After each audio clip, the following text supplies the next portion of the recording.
Bismillahir Rahmanir Rahim. Alhamdulillah. Wassalatu wassalamu ala Rasulillah wa alihi wa sahbihi wa man wala.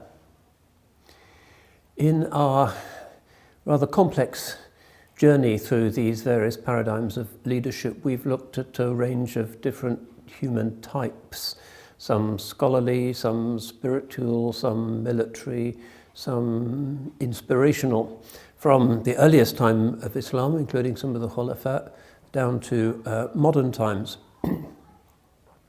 What I want to have a go at today is to look at another modern figure, but one who, largely because of his own preference for khumul or obscurity, is not particularly known in the wider ummah, although at various points of his long life he engaged with some key thinkers.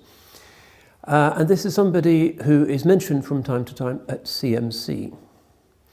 If anybody was present at the opening of this building, Unity House, almost 10 years ago now, the grand CMC opening, really, they may recall that the dedicatory prayer for CMC and its success and its acceptability to Allah subhanahu wa ta'ala was given by a very aged English gentleman by the name of Ahmed Bullock.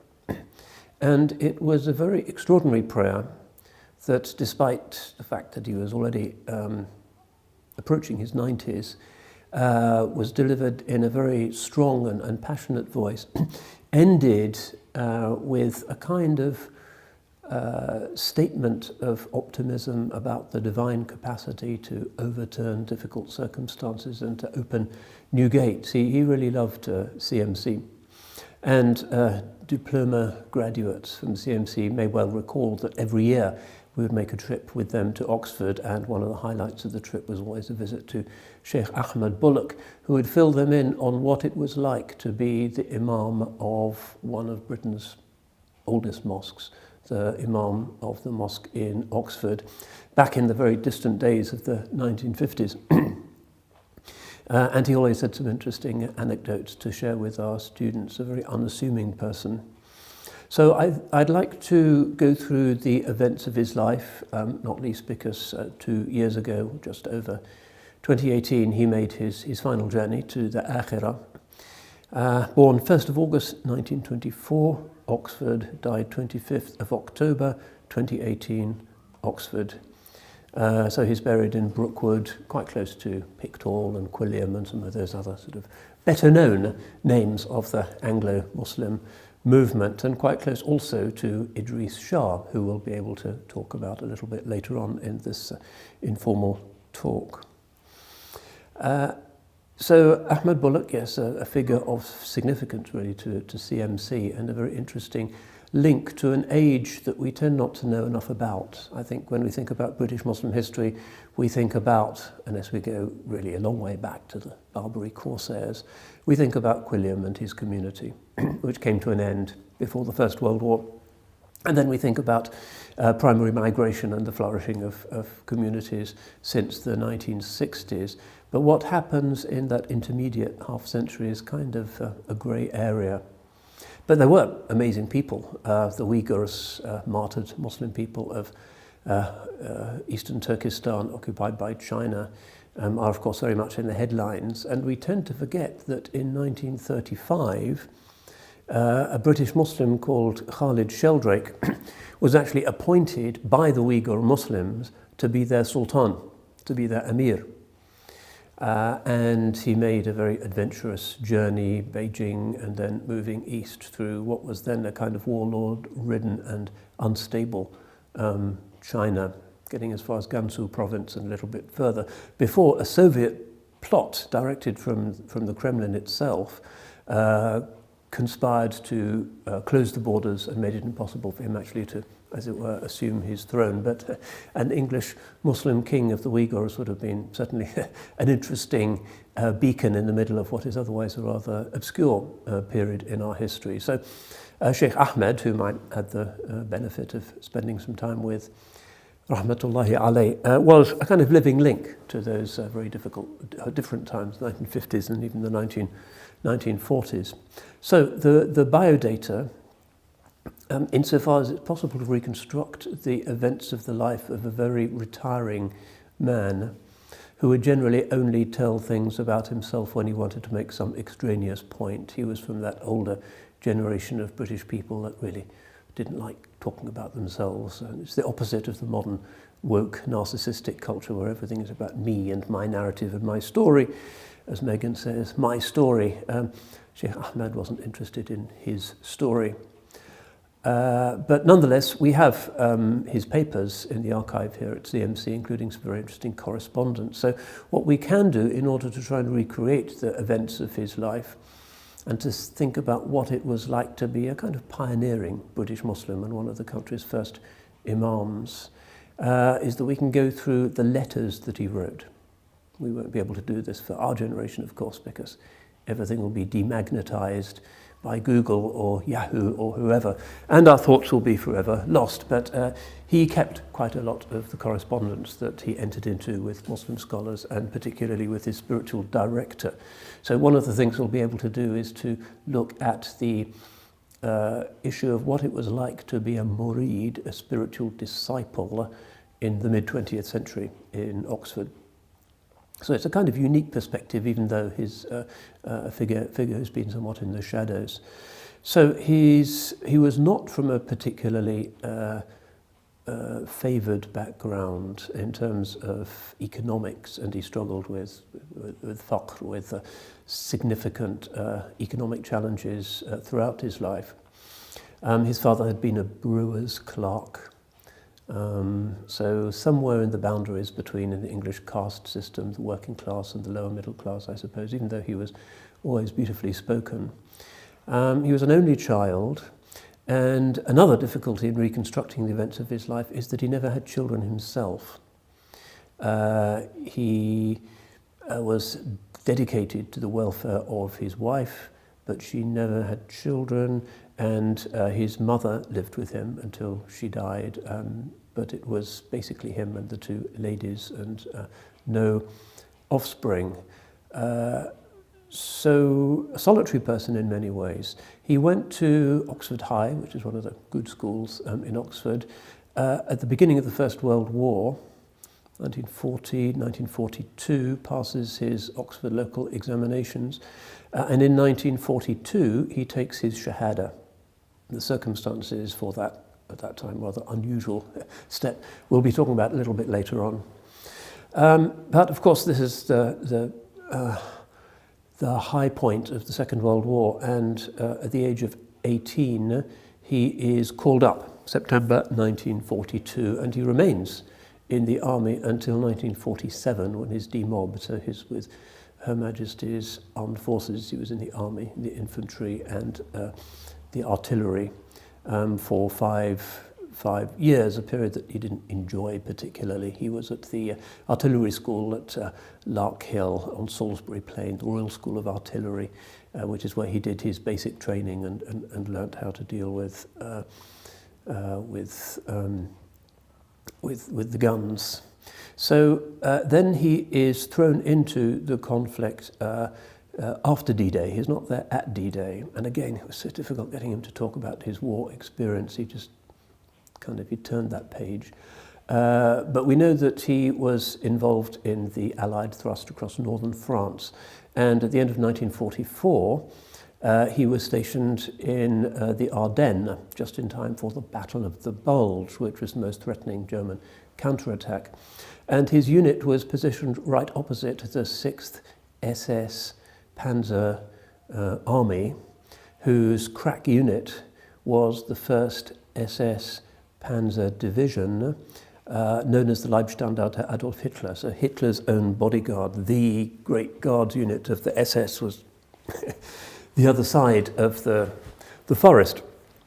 And these are the authors of the Malmedy massacre, which happened exactly at that time, a massacre of unarmed American prisoners, which was one of the big war crimes.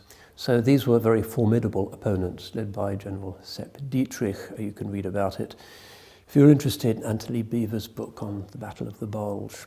So he is there, but we already get a sense that he is a kind of a rather mischievous person, and this seems to be why he never really progressed up the ranks in the army, even though you could get a field commission and progress quite quickly during the war. And he was in the thick of the fighting. This is sort of through the cold. It was a very cold winter. Chucking grenades through windows, mopping up with a machine gun, house-to-house fighting. He was in the thick of that. But it seems that he was quite insubordinate. He didn't like the army and its discipline. He was an individual and an individualist. So one of the things that is in his letters is an anecdote. He's writing here to an Italian Orientalist. Well, in the Ardennes, I nearly got captured myself. We were in a situation where the front was extremely fluid. I and a driver went off exploring, looting, I suppose, really. Anyway, we went down a country road which led, although we had no map, right into the bulge where the Germans were. We carried on and passed not Highland Division transports, the 51st Highland Division was there, or American. Then it dawned on us what we were getting into. So we started to turn around. As we did so, a German tank appeared round a corner. So we made off back the way we had come pretty damn quick.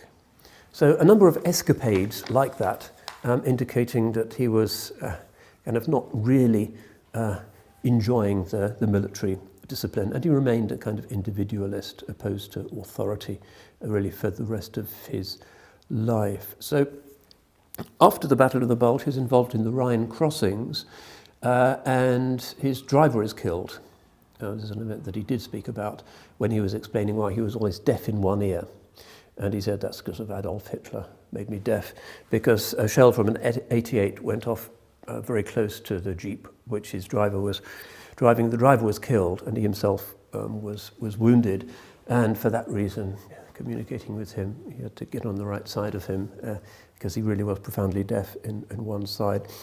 Other stories that he would tell about the war. In 1945, he went through Weimar at the time when the Allies, the Western Allies and the Russians were meeting up, and one of his officers was basically kidnapped by the Russians and roughed up. They thought he was some kind of German. And through various negotiations, they were able to get him back again, but he'd been beaten up quite seriously, and his pen and his watch had been stolen and so forth. So even after the war, he's in a very kind of fluid and difficult situation. And he really saw that now a very distant age, of course. We think about the Duke of Edinburgh, who has recently left us, who is one of the few people left from that generation, almost an exact contemporary of Shaykh Ahmed. And again, of course, he saw active service, a living link with the past. Anyway, after he is demobbed, he studies for a while in Cambridge at Pembroke College, where he acquires a reputation again of being a kind of naughty boy. He was one of the famous night climbers of Pembroke at the time, and night climbing is something that students still do, and we're still very angry with them when they do it. The idea is that at night, usually it's the boys, go out in their ordinary clothes, not in climbing gear, and they climb up and down all of the famous buildings of Cambridge. And Shaykh Ahmed was famous for putting a chamber pot upside down on top of one of the best-known buildings of Cambridge, and it took the proctors a long time to get it down again. So naughty even in Cambridge, but his main studies in the Western tradition were at SOAS. He was enrolled there for the BA in Arabic studies, where he was taught by a number of Orientalists of that generation and was having endless arguments with Bernard Lewis, another person who died fairly recently. I think he was over 100. And the teaching of Islam at the time at SOAS was particularly contentious, and a lot of Muslim students were very unhappy. So Shaykh Ahmed had these arguments with Bernard Lewis and eventually decided that he wouldn't put up with this any longer, and so he left SOAS. He never completed his degree. He never got a degree. So he leaves London, goes back to Oxford to stay with his mother, whose health is failing, and this becomes one of the themes of his life, that he is nursing his womenfolk. I remember visiting him once, and his mother was long gone, but his wife, who had never become a Muslim, and she was kind of scathing about Islam, but he was old school and stuck with her. He regarded this as his duty. She had Alzheimer's, but he nursed her to the end and dealt with that difficult situation just out of his sense of honour, really. Got some basic work in the Morris car factory in Cowley in Oxford. In the early 1950s, he is taking the bus regularly from Gloucester Green in Oxford to Victoria, and then travelling on to see an Azhari sheikh who is in London at the time, Sheikh Ghuraba, who teaches him Arabic. And Sheikh Ahmed acquired a tolerable speaking knowledge of Arabic, but his written Arabic was better. There are letters that we have from him which are in perfectly serviceable Arabic. It was his main Eastern language. Suleiman Dunya was also around, and there was a kind of migration from these amongst these Egyptians who'd been sent by Al-Azhar to study at SOAS for the same kind of reason that Sheikh Ahmed didn't like the place.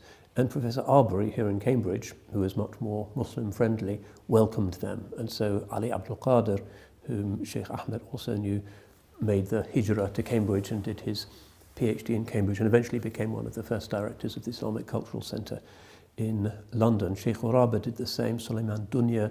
So there's a small, even though there's very few mosques, maybe 2 mosques in London and very few Muslims, Tower Hamlets is not yet Muslim, different age, but he was very zealous in attending these classes even though he had to leave Oxford. And Sheikh Ali Abdul Qadir was the one who seems to have put into his head the idea of actually going to the Middle East and studying, particularly in Cairo.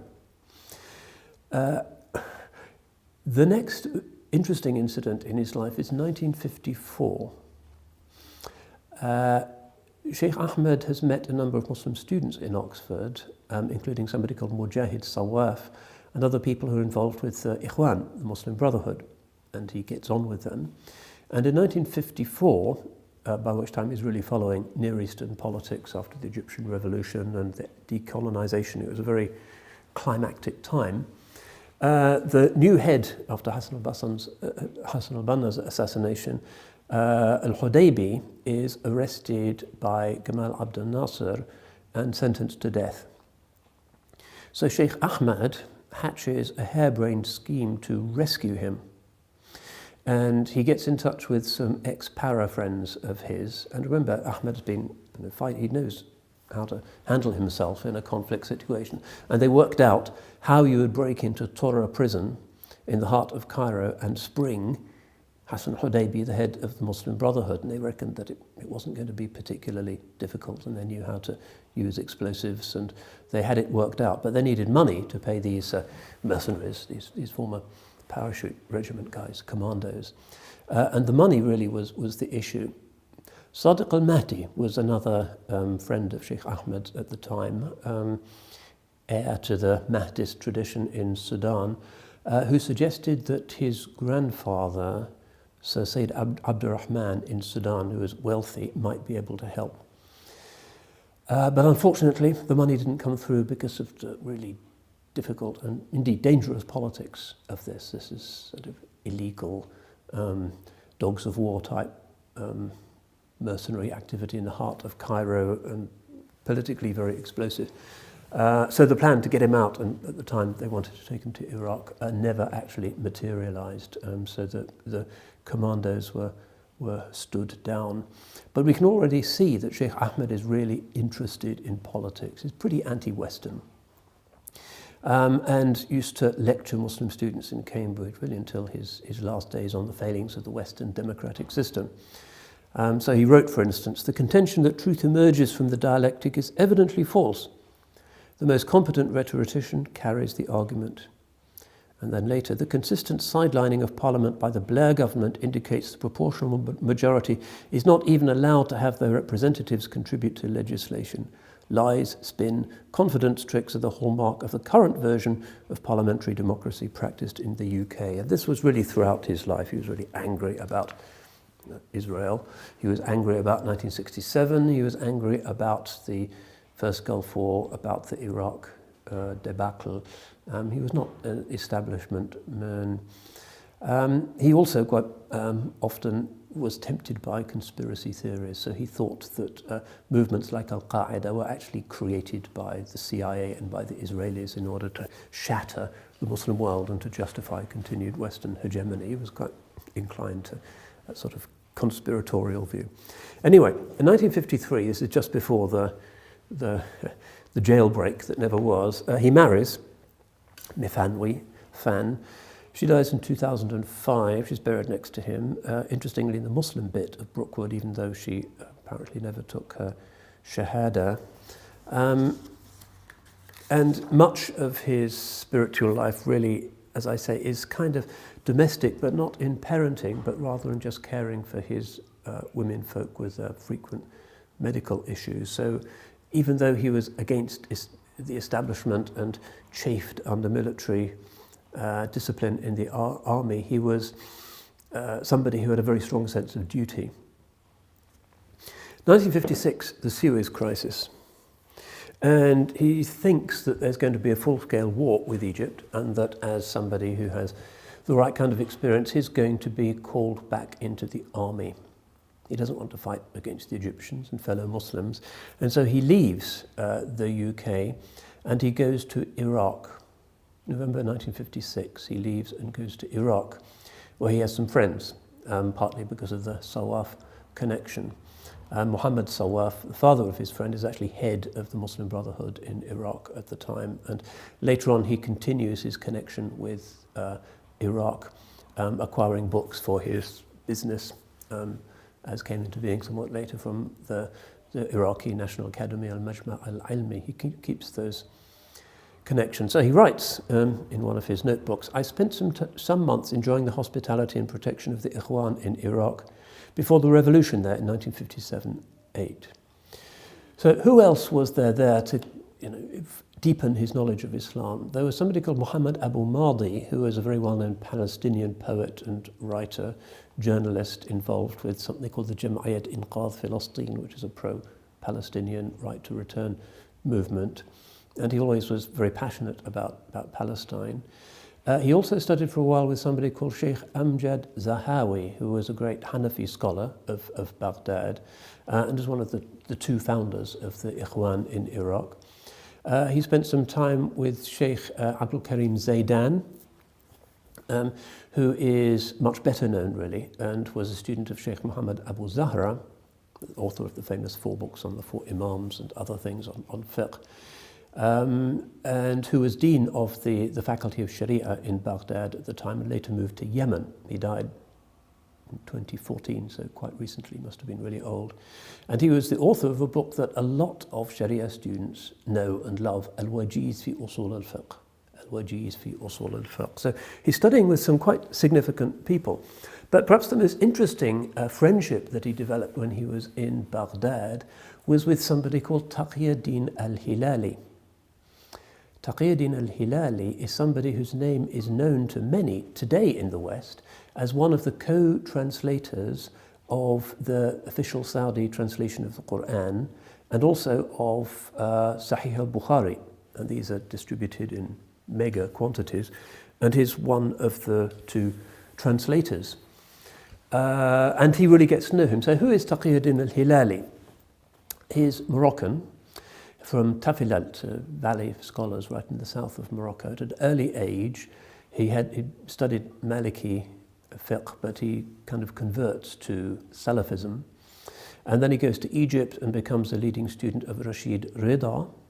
And then after the Saudi conquest of Makkah and Medina, he teaches in Makkah and Medina and is one of the spearheads of the Saudi campaign to replace the old madrasas with institutions where the doctrines of Muhammad bin Abdul Wahhab can be taught, and he's very instrumental in this. He wants to get a PhD, and he doesn't want to do it in England or France because he's so anti-colonial. The French have actually imprisoned him for a while in Morocco. So he goes to Germany.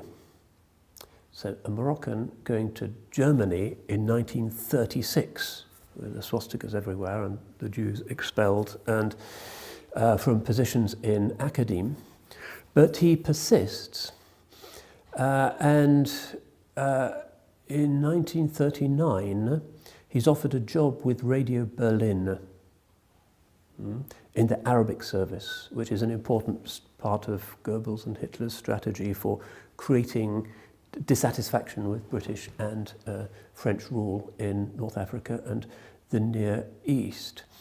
And he thinks about this for a while, but he actually agrees. So for 3 years, he's one of the linchpins of the Arabic service of the Nazi Huna Berlin, as people would hear it in the Near East. And he would have to write his scripts, and then they had to be translated into German for a kind of Nazi commissar to read and to approve, and then he was able to broadcast them. But he was given a lot of freedom. There's been some academic interest in him at the time and the other Arabs in Berlin during the Nazi period. And he said things like, in Germany, the people are truly free. Everybody is free to vote. Hitler was elected. He didn't mention that certain ethnic groups, Roma, Jews and so forth, were excluded from that.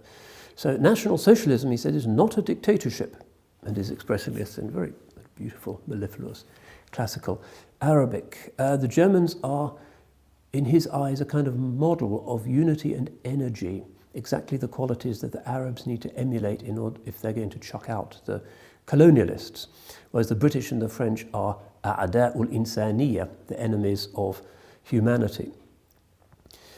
So you have this strange friendship after the war. Hilali is in Baghdad, and he befriends Shaykh Ahmed Bullock, even though they'd been on opposing sides during the war.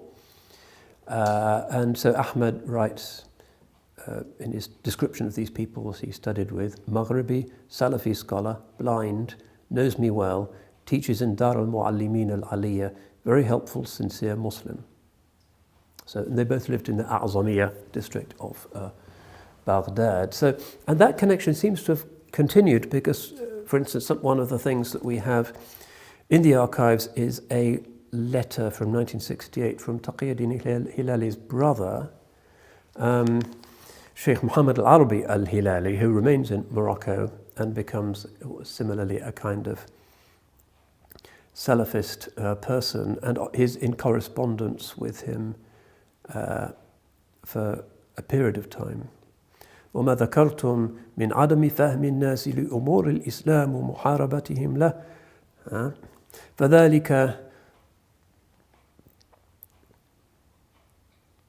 لأن الله ولكن الله غني عنهم والإسلام أمر عظيم وعال جدا. So he says, what you have mentioned, Shaykh Ahmed, about people's misunderstanding of the true nature of Islam and their hostility to it. Shaykh Ahmed here is talking about the prejudice that he met in Oxford. Is in connection with this, you need to remember that Allah has no need from them. Islam is a magnificent thing, highly exalted, and it can only be understood. لا يفهمه إلا أصحاب العقول الكبيرة والهمم العالية, and can only be understood by people of high minds and noble intentions. And then the letter goes on to explain how Shaykh Ahmed should continue with his struggle, and mentions that Shaykh al-Arabi would like to be with him. وَلَيْتَنِي كُنْتُ مَعَكُمْ وَلَيْتَنِي كُنْتُ أَعْرِفُ اللُّغَةَ الْإِنْجْلِيزِيَّةَ فَأَشْتَرِكُ مَعَكُمْ فِي جِهَادِكُمْ.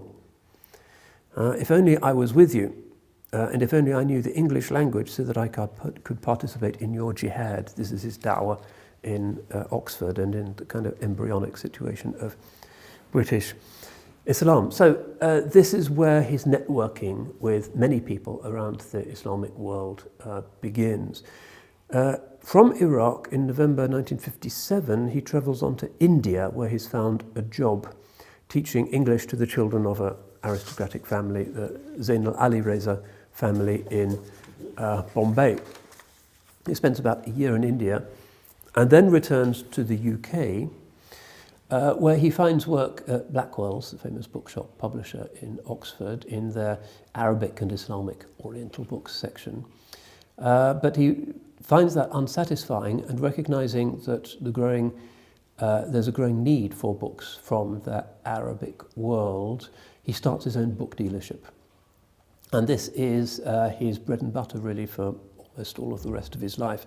And he becomes For decades, Britain's go-to place for Islamic literature, both Orientalist texts and also literature in Arabic, Farsi, and Turkish. And he certainly knew Farsi and knew Arabic. I'm not sure how good his Turkish was.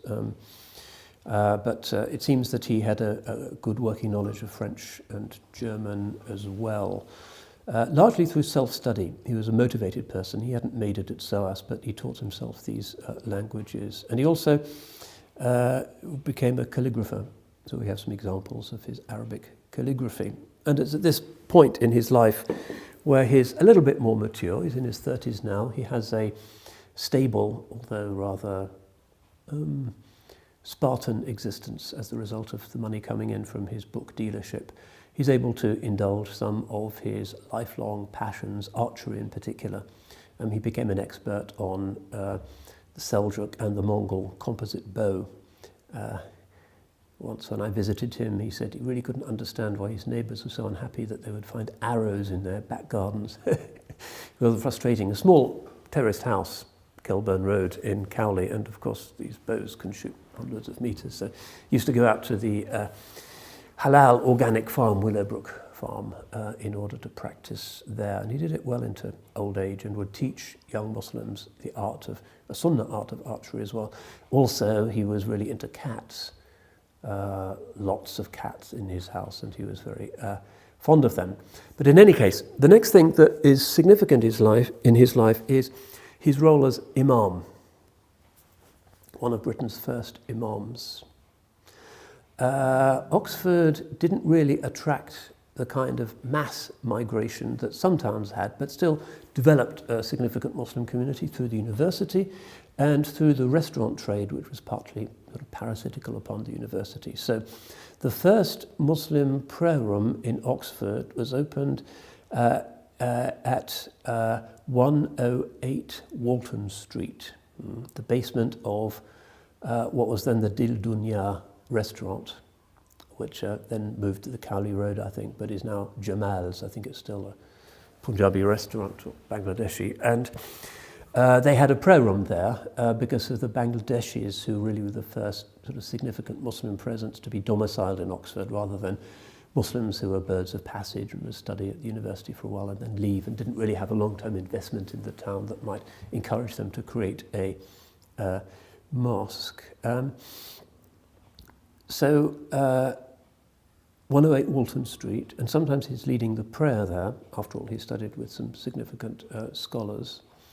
In 1957, the premises at 10 Bath Street is bought, which is in St Clement's, and is a larger establishment altogether as the community began to grow. It was a very mixed community, though, because there was a large Sudanese, quite a religious Sudanese Maliki community. I mentioned Sadiq al-Mahdi, but there were others. Nur Ali Suleiman, for instance, who went on to become quite significant in Sudanese history, studied in Oxford at the time. They were Malikis, so they needed 40 people, as they explained it, for a Jummah. That wasn't going to be possible in the little prayer room, and so that was the origin of the idea of the Bath Street Mosque. And then from the late 1950s, the 1960s in particular, you start to get, as well as the ongoing arrival of the Bangladeshis, also Punjabis and some Mirapuris. So the demography is changing. Sheikh Ahmed is kind of the elder statesman of Islam in Oxford, and this begins what might well be the most interesting episode in his life. His attempt to hold the field for these different groups of Muslims who are often quite unaccustomed to dealing with people whose ethnicity or whose traditions were other than their own. And this is a familiar issue, of course, in many mosques. In 1969, the Oxford Mosque Society is created as the first sort of charity. It's not registered as charity for another couple of years, but Muhammad Mujahid Sawaf and some of Ahmed's friends, they asked Ahmed Bullock to become the president, and it's still in existence. It's still on the register of charities. Slightly later, there's the Oxford University Islamic Union that then morphed into what's currently the Oxford ISOC.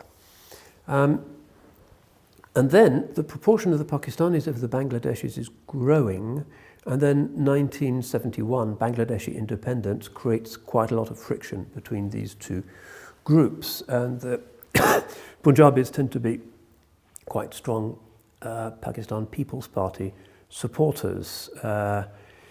Ahmed Bullock seems to have been quite in favour of Bangladesh independence. He knew the Bangladeshis and didn't like the way in which Pakistan had tried to hold on to East Pakistan by force. That's another story, but those were his loyalties. So in Ramadan 1979, this tension, which has been difficult for some time, comes to a head when a Pakistani Hafiz is brought to record the entire Quran at a studio and seems to have been the one who introduces the Pakistani community to the idea that actually they belong to a denomination, Ahl Sunnah wal Jama'ah, Barelvis. Shaykh Ahmed was quite interesting in reflecting on this. He said that before these people came in the 70s, nobody really knew whether they were Deobandis or Barelvis or what that meant, and they wouldn't have been very interested. But partly as a result of Pakistani politics, these imams and hafizes were coming and telling people that they belonged to a particular denomination, and this began a division which was no longer ethnic, but was sectarian. And Shaykh Ahmed has to kind of ride the ship of the Deen as it's going through these stormy waters with these different tensions, and particularly problem of takfir amongst many of the Barelvis who would not pray with those who came to understand themselves as Deobandis, or most of the Arab and other students who were present in Oxford at the time. This came to a head in August 1982, and we have several fat files, including Charity Commission reports, including letters from the Home Office, including police reports, minutes from the various meetings. It's a rather sorry story, but Shaykh Ahmed was determined to bring the groups together and for the Ummah to be one. He had no natural affiliation to either of these groups. He didn't see himself as Deobandi or Mirpuri or anything, Deobandi or Barelvi. So, 1982, the Barelvi group takes over the Bath Street Mosque more or less by force, and I dimly remember the controversy that created at the time. So the events go on, as Shaykh Ahmed noted in his letters to the Charity Commission. 17th of March, the lock of the secure room in the mosque is broken.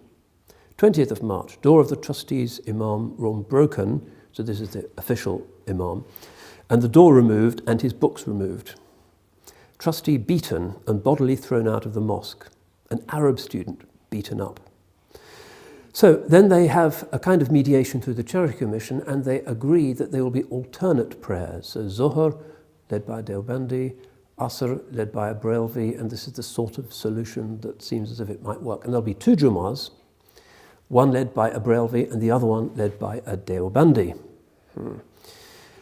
But this doesn't seem to work. So he records daily violence. Police were called to 4 or 5 of the daily prayers. And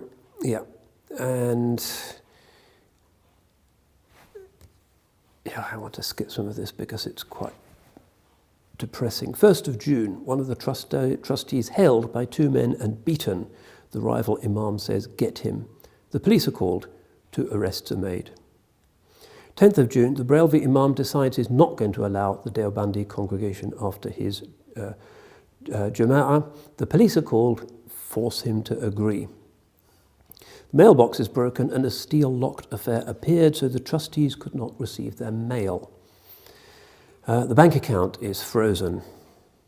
And then we have, for instance, a letter from the Charity Commission, 25th of March 1983. "I have heard from the community officer at the Oxford Central Police Station that in recent months there have been a number of incidents involving both damage to property and personal violence, and that the situation is deteriorating.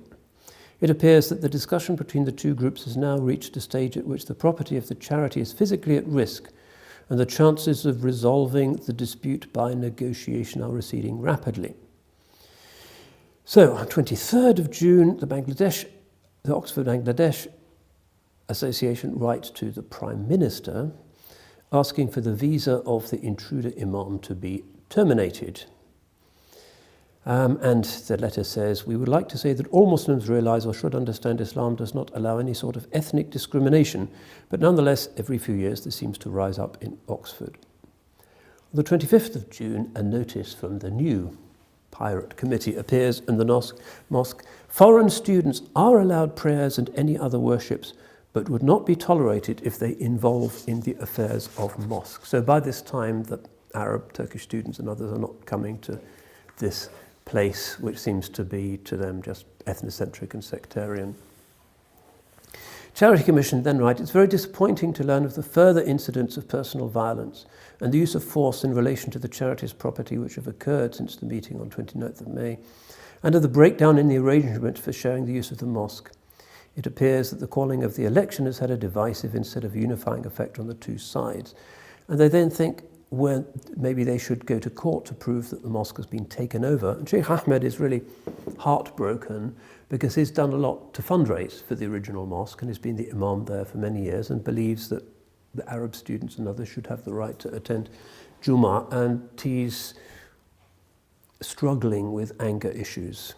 So they consider legal action, but the Charity Commission think it's going to take so long that you're going to exhaust all of the charity's assets. You'll actually have to sell the building in order to pay for the lawyers. 1984, the beginnings of the Stanley Road Community Mosque, which is where the Deobandis and the Tabligis go. Abul Hassan Ali Nadwi comes to give a talk in Oxford at the examination schools, and Shaykh Ahmed tries to get him to mediate, but he's whisked away apparently, and that becomes impossible. So Shaykh Ahmed saw locally a process that we've seen quite a lot in British mosque communities, which is that the violent disagreements tend to diminish once the different groups have their own mosques and their own establishment. The Bangladeshi mosque, the Punjabi mosque, the Mirpuri mosque, and the sectarian mosques. And that is a sort of solution, but it's not one that he liked. He was very much against this ethnicizing of Islam. And even though I've kind of drawn a veil over some of the things that he had to get involved with, and he was a sensitive person and a lover of Islam and was quite horrified to see this kind of mafiosi behavior, it is important to recognize the problematic nature of an ethnic or a sectarian mosque in Islam. If you think about the first mosque that was established in Islam, the Al-Masjid al-Nabawi, this was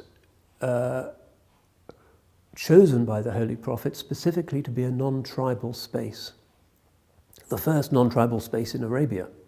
Even in the Haram in Mecca, the different tribes had their own places where they'd put their statue and they had their area. But the Holy Prophet, alayhi salatu wasalam, in Medina creates something that must have blown the minds of many people when they saw that it really didn't matter at all which tribe you were from. And the Muezzin was an African, and there was Salman al-Farisi, and there was Suhaib the Greek, and they could go wherever they wanted. It was a very extraordinary, radical thing, but this is the meaning of the word jami'. The word for mosque, jami', means inclusive. And even the Masjid al-Dirar, the other mosque that was established by groups of munafiqeen in a kind of murky story, and the Holy Prophet ordered it to be burnt down. Imagine the Holy Prophet is saying, burn a mosque. It's because it was an alignment of certain Muslims, certain of the Ansar, not for all of the believers. And it's absolutely essential in Islam that a mosque be jami' and not be a kind of race temple or a place where people of a particular ethnicity, white, black, Malay, or whatever it might be, can do their thing without including other Muslims. And this has been a major barrier to the da'wah process and to the loyalty of the younger generation, who are pretty British now and don't really identify with the older generation's ethnicities and sectarian issues. So Shaykh Ahmed saw really the way forward for Islam being what he'd tried to do originally, at the Bath Street Mosque was to create a jami'ah where everybody could come together. Anyway, he was passionate about this, and actually he continued to fight. He didn't like the idea that a rival group of trustees had taken over, and the original trustees had never been fired. So he kept on, and the final letter from the Charity Commission which resolved it, remember this is a dispute that happens in 1979, which is in our files, is dated 28th of February 2011. A letter from the Charity Commission which finally confirms the original trustees, including Ahmed Bullock. So that's the wheels of British bureaucracy turning very 4 decades, and you finally get a resolution from the state. But by that time, he didn't really want to resume giving khutbahs and so forth. He was in a kind of khalwa mode, and his health was beginning to fail. Although, alhamdulillah, he kept his mental alertness throughout his life, alhamdulillah. But he was very passionate about Muslim unity. So in the mid-1980s, he jotted this down.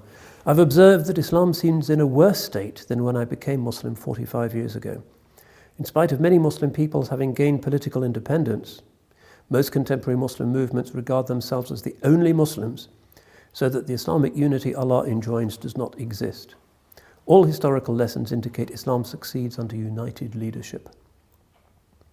So he was hurt by this.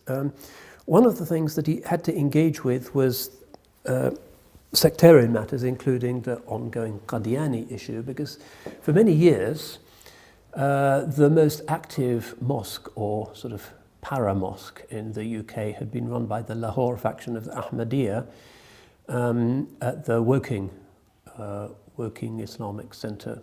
And they produced a lot of publications and a journal, and kind of claimed the mantle of the Islamic Centre of Britain. Now, this is something that Sheikh Ahmed wrote later on, indicating that he wasn't enjoying being in the army. In about 1943, my teacher, this is Sayyid Sirdar Ali Iqbal Shah, who we'll meet shortly, bethought himself to get me out of the army to preserve my well-being, you understand. So he approached the Imam of the Qadianiyya, who had a mosque in Putney, with the story that he knew of an English convert who was showing signs of serious interest in the teachings of Mirza Ghulam Ahmad, deplorable as this might be, etc., but he thought he might like to know. Now this brought the gentleman to a state of high excitement, since an English convert would be a distinct feather in the Qadiani cap. Then the Sirdar evidently thought better of the idea, realizing that I would forever be damned as a Qadiani, so the plan was dropped. I learned of this long afterwards, the point being that a converted adherent of a pacifist sect could scarcely be expected to engage in warlike pursuits, even by the British establishment. And remember, partition had not then taken place, so who knew when the Qadianiyya would be needed again. And he also wrote, sometimes he would write letters to the Times, and this is one that has survived, dated 26th of October 1958, which is where he's complaining about the misrepresentation by an author in the Times of the doctrine of the uncreatedness of the Quran. And it's interesting just to take a paragraph out of this to indicate that he did know his scholarly material. Regarding the uncreated nature of the Quran, one is aware that the views of the Ahmadiyya, to which your correspondent belongs, in certain other important respects, place them quite outside the bounds of the Islamic community. Evidently, their heresy is also extended to this issue. This question falls among the beliefs which, if contradicted, involve heresy, but do not render the holder beyond the pale of Ummat al-Islam. The latter statement accords with the very orthodox Abdul Qahir al-Baghdadi in his Al-Farq Bayna al-Firaq. There are relevant issues arising from verse 7 of Surah Ali Imran. There are unequivocal verses, they are the mother of the book, and other verses which are allegorical, and so forth. So then he talks about, and I don't think this letter could ever have been published because it's quite technical in referring to the difference between the allegorical and the muhkam verses of the Quran, but he's certainly indicating that he understands this. saying that its translation can offer guidance only to the unequivocal verses from which dogma and law are derived. Yours faithfully, Ahmed Bullock. So, an activist, certainly.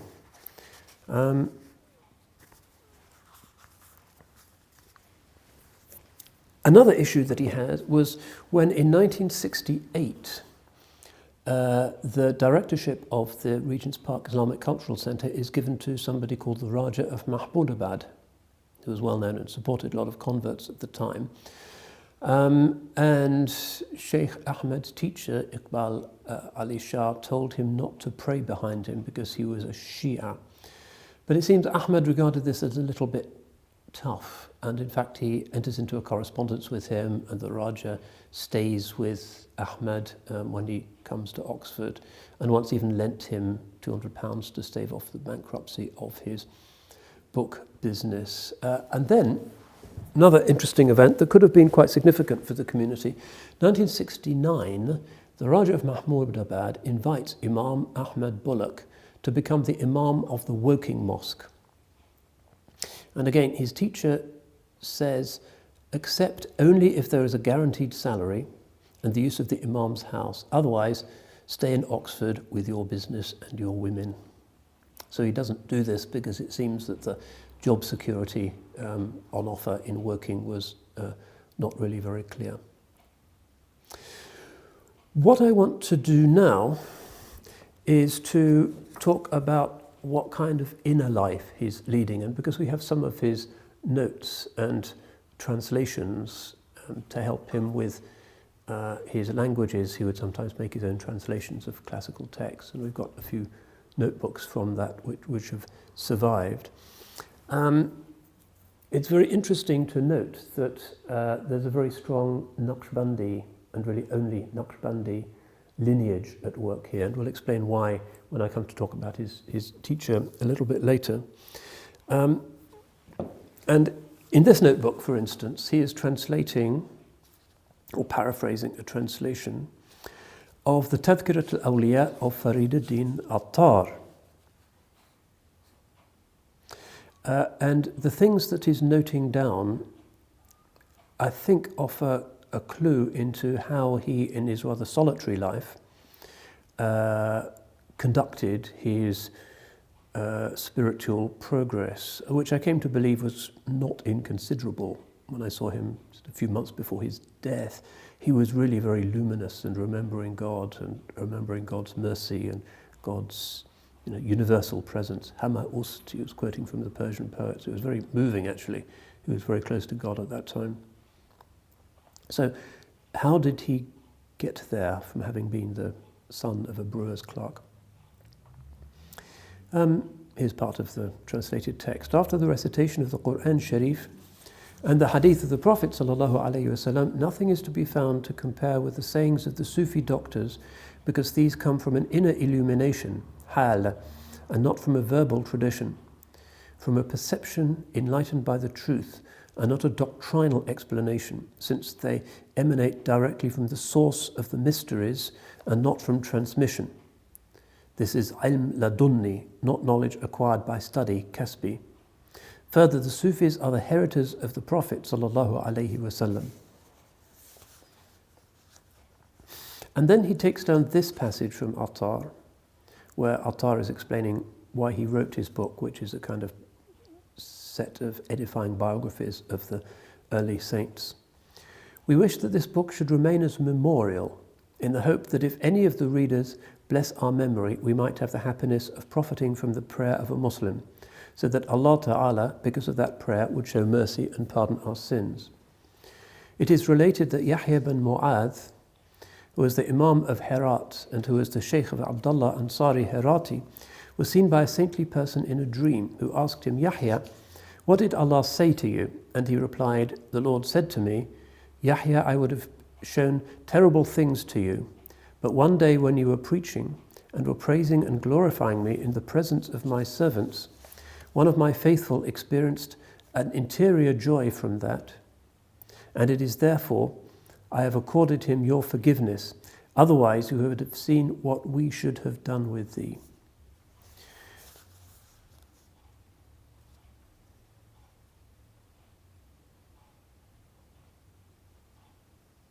Sheikh Junaid al-Baghdadi was asked about what the disciples could learn from the sayings of the Sufi doctors, the words of the doctors, the shuyukh. He replied, "Give back life to the broken hearts of the disciples and revive their ability to walk in the ways of Allah." Whenever someone makes a bad impression upon you, this impression that he leaves upon your heart is not forgotten by you, even after many years. Good words also leave an impression upon the heart of him who hears them, but this is 100 times stronger.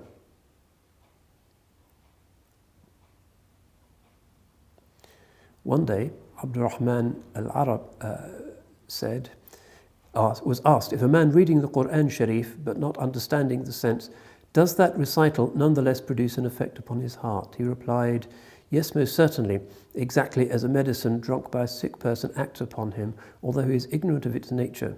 It is the same for the Quran Sharif, which acts upon the heart even when the sense is not understood, but which has a vastly more powerful effect when one penetrates the meaning. One day, Abu Yusuf Hamadani was asked, when the Sufis leave this world to go to the next, what should we do to assure our safety? He said, if you read 6 leaves of the Tadhkirat al-Awliya, negligence will be uprooted from your heart and you will be on the way of safety. From an early age, I've always held the Sufi doctors in veneration and I've been given to reading their sayings.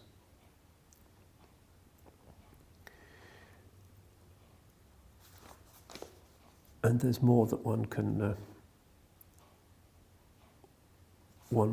read. And what this seems to have meant for him is that if you're alone, more or less, you've converted to Islam in Oxford in 1942, and the Ummah is far away and there's a war, and you're basically on your own. You don't have a Muslim family. And the possibility of local tariqah seems complex, that one can adopt what is known as an Uwaisi principle. So he takes down specifically Atars ذكر أويس القرن عن قبلي طابعين وعن قدوة 40 عن أفطاب بنهان أمهم نفس الرحمن. His section, you can see his Farsi handwriting here, on Uwais al-Qarni. Why him?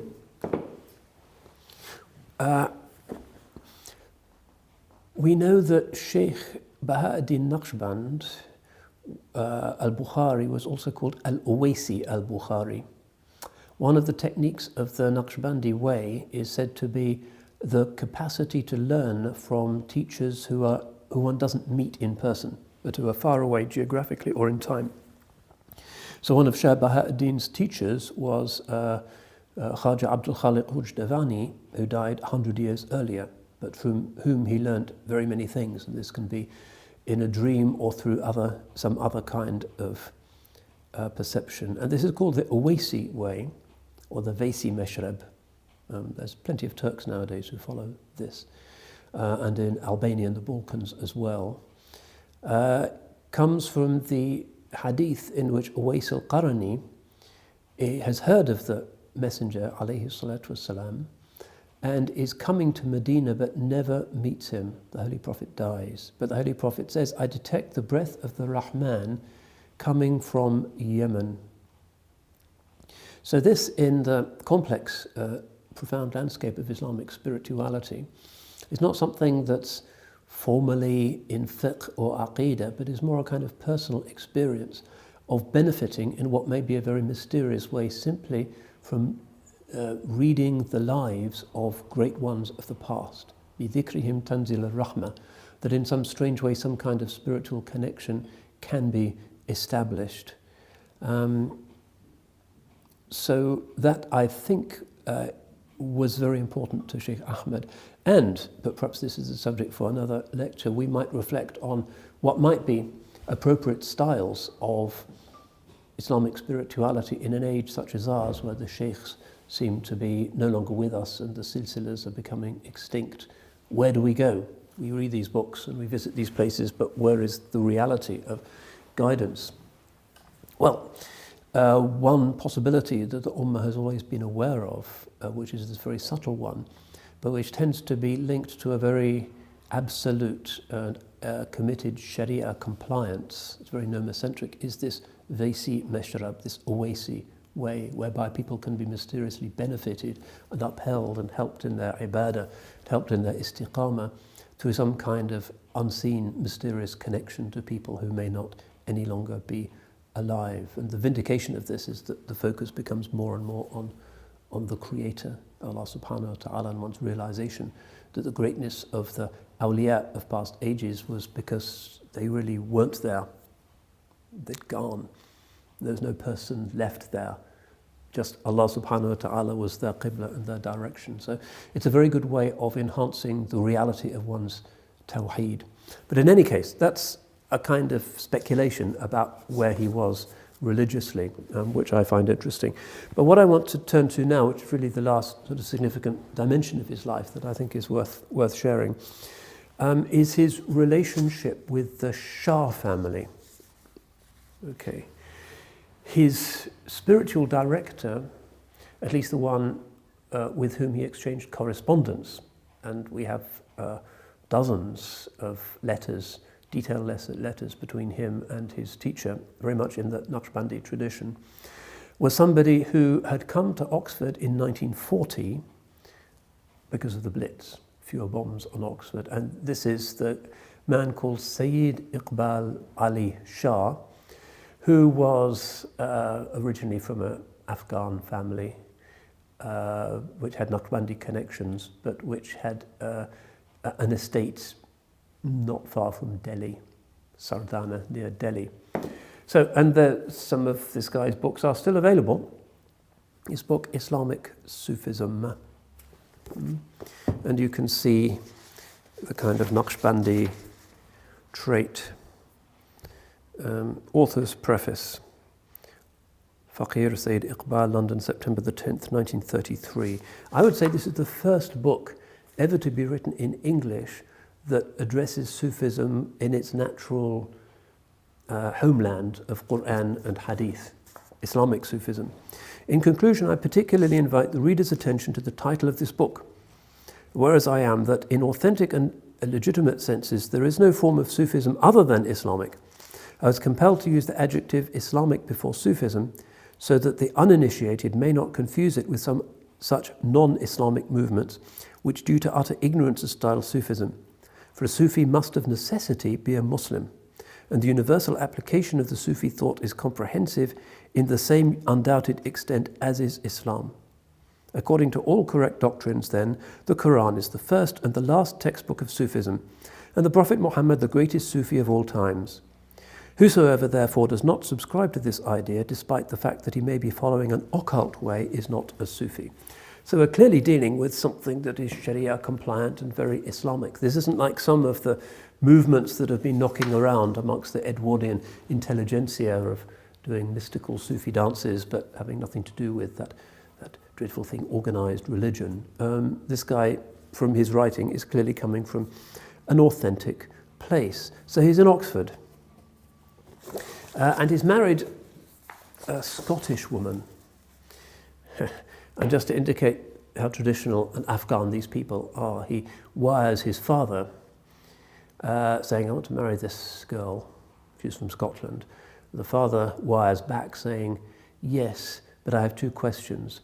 Will she become Muslim, and can she defend a fortress? You can see he's really a traditional Afghan warlord.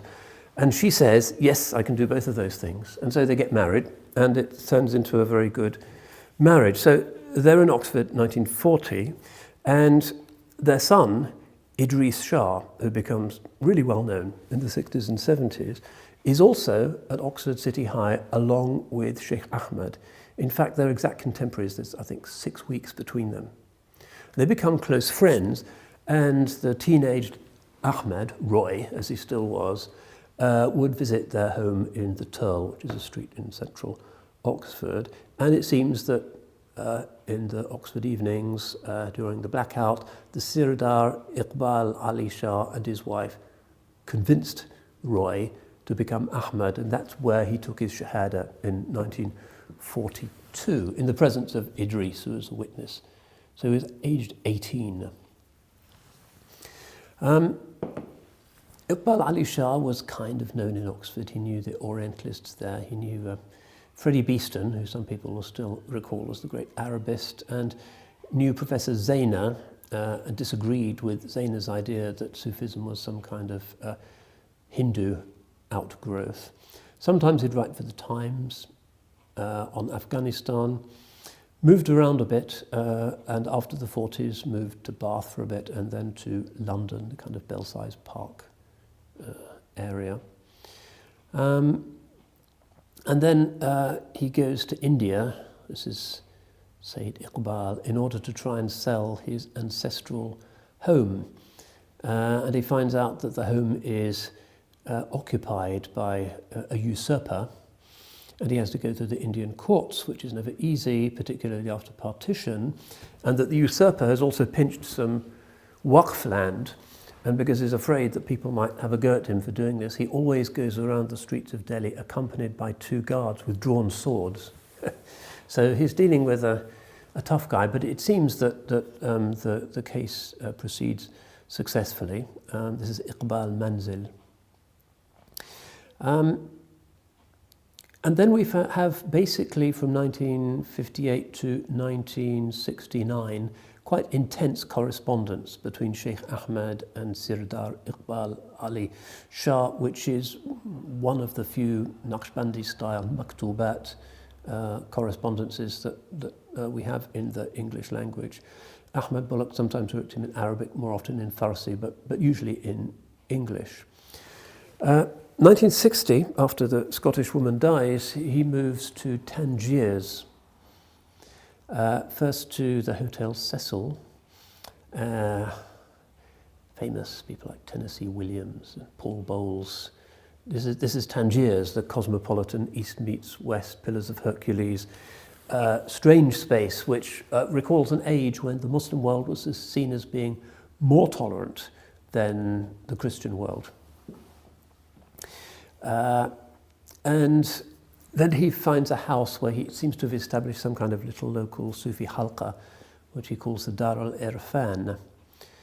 And he writes to Sayyid Ahmed, the place has many advantages, a good climate and amongst Muslims.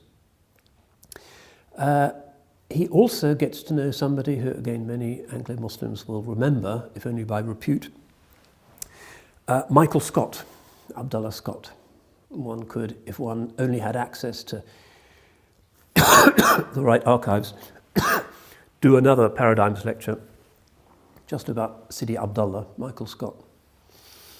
Michael Scott had been in Tangiers for much of his life. His father had been Sir Basil Scott, who was Chief Justice of Bombay, a pillar of the Raj, who then retired to Tangiers and refurbished and extended a house which became one of the most famous houses in Morocco, really, Beit al-Aqwas, and I used to stay there myself. It was really palatial. It had like 50 bedrooms. The House of Rainbows. Nowadays they call it the Scott House. And Sidi Abdullah had become a Muslim, was involved with the tariqah of Sidi Hamza Bouchish. He used to take me to the different gatherings, and we would go to the mosque together, and had been a war hero, rather like Sheikh Ahmed. They were contemporaries. He'd fought in the Western Desert in a guards regiment, and had saved one of his men under heavy German fire, lost an eye. So Sheikh Ahmed lost an ear. Sidi Abdullah lost an eye. He used to walk around with a black patch. But he also had the ancestral home, Glenaros and the Isle of Mull, which is still there, and a house in Cambridge and Chesterton. So he would often drive to Mull from Tangiers in this beat-up Volkswagen van. He never seemed to have any money, even though he used to go riding with Princess Margaret. He was from that world. And he would stop off in Cambridge, and he would attend Jummah with us, and we remember how fast he used to walk. He was an archetypal guardsman, ramrod straight, and would stride, and we'd go off for a meal after Jummah, and it was difficult for me to catch up with him. He was an extraordinary guy, but full of stories and very kind of esoterically minded. When I was in Tangier staying with him once, he introduced me to one of the world's best-known mermaid spotters.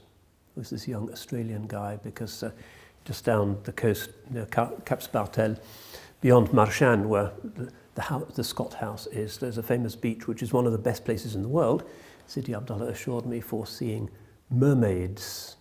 So he was involved in all of that kind of world. He was interested in the ley lines of South Cambridgeshire. But anyway, he connects with the Sirdar Iqbal Ali Shah, although Scott is pretty convinced that there's no Naqshbandi presence in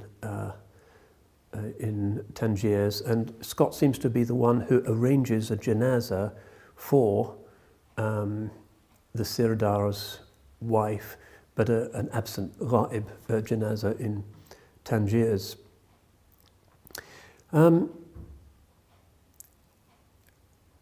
So he wrote to Shaykh Ahmed, "It appears to me, though, that all things being equal, this town of Tangier could very well become a centre for our studies and endeavours. We might think about it. Dar Amani Khuda Bashid wa Salam Sirdar Iqbal." So he had this idea of creating some kind of Sufi centre in Tangiers, which was, of course, full of hashish smokers and alternative people. And Juan Goytisolo was there at the time, writing El Conde Julián, Spain's greatest 20th century author and novelist, was famously pro-Muslim, spent the rest of his life in Morocco. And he wrote this novel which praises the hate figure for traditional Spanish nationalists, who was Count Julian, who was the one who enabled the Muslims to invade Spain. Goytisolo said, it's a shame that the Muslims didn't stay in Spain, because what we've got now is Franco. Anyway, so a lot of exiles and people like that. So he's in an interesting place. I should quote some of his letters to Shaykh Ahmed at the time, where he's giving him advice. "It is, therefore, the first mission to cultivate those qualities in order to get sufficient illumination to be absorbed in God. And this is the first mission in comparison to guiding others or preaching to others, because the first duty of a man is towards himself, and he should get about getting illuminated before death overtakes him. I feel that I should make haste in that direction. If during this endeavour I could be of any direction to anyone, well, of course, I should be happy to be a signpost and say, here is the path. You see, Ahmed, time is to re-examine oneself and start by human action to refine oneself. Refine by cultivating the well-known excellences of human behaviour, meaning toleration, piety of eye and thought, non-aggression, not considering oneself as the most excellent person, and so on. But this is a big subject. Come again when your domestic duties allow. Allah be with you all. Affectionately, Iqbal." So one of the things that he's stressing to his murid, this is now a kind of formal relationship, is the need to work on himself and to put that before all of his dealings with the Oxford Mosque communities and his business. Other things, and I think it's worth spending a little bit of time on this. This is Sayyid Iqbal Ali Shah's letter of 7th August 1963,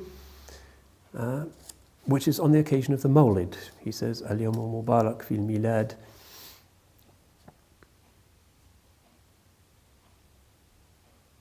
So he's describing the Milad in Tangiers.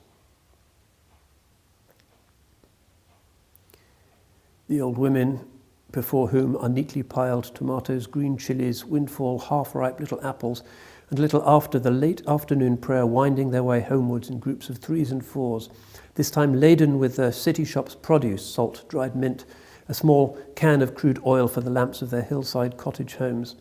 Only this time they are riding their donkeys, their menfolks with their flowing and hooded robes of brown-black goat-hair jalabas following these Amazons of the Rif Range a few miles beyond Tangier. Not, however, without reining their beasts of burden to hear the hurdy-gurdy of wayside Mawlid fair with fairy lights on all the booths of sweets and fruit, or pity the gamblers who could not throw their dice upon a glass jar or a flower pot or a cheap bracelet made of Central African ivory, a veritable Hampstead Heath fair only peopled by the sons and daughters of Morocco. This is all in honour of 4 days Mawlid celebrations here, a picture once seen that could not be forgotten. So there's kind of local colour in some of these letters as well.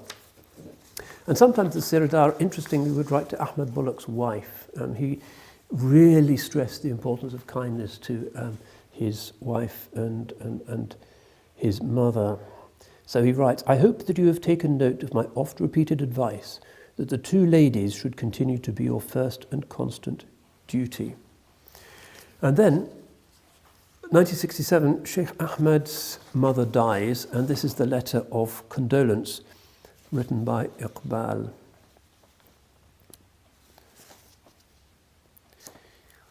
Dear Ahmed, Allah bless you. You are now an orphan, but I am still alive. Trust in Allah. Do not grieve, my son. You have done your duty towards that saintly mother of yours, and I shall bear witness on the day of judgment that you have acted with full consciousness as a good son. God will reward you in this and the other world. For the rest, remember that rida, meaning submission to the will and purpose of Allah, is an important rule in the Sufi path. Also, bear in patience, for God is with the sabirin. 1968, Ahmed and his wife travelled together to Gibraltar and then to Tangiers, where they stay at the Bristol Hotel. And at that time, and really throughout the correspondence, you find Shaykh Ahmed asking the Shaykh for advice on his leadership, and particularly how to give a khutbah, how to lead the prayer correctly, what kind of subjects to be discussing with his community, which is actually very different to himself. So here's an example of this correspondence. This is from the Shaykh. The sermon should be short, divided into two parts of, say, 10 minutes each, exhorting the people to do pious acts and give them advice on up-to-date facts as affecting their lives in England. A practical way of life and advice with Muslim spirit is the essence of modern life, which will make their religion purposeful to them, meaning as to how best to cope with their everyday problems as Muslims. Otherwise, who does not know of heaven and hell and the day of judgment? The Molvi type of sermons have had their day. You should try and make your sermon useful.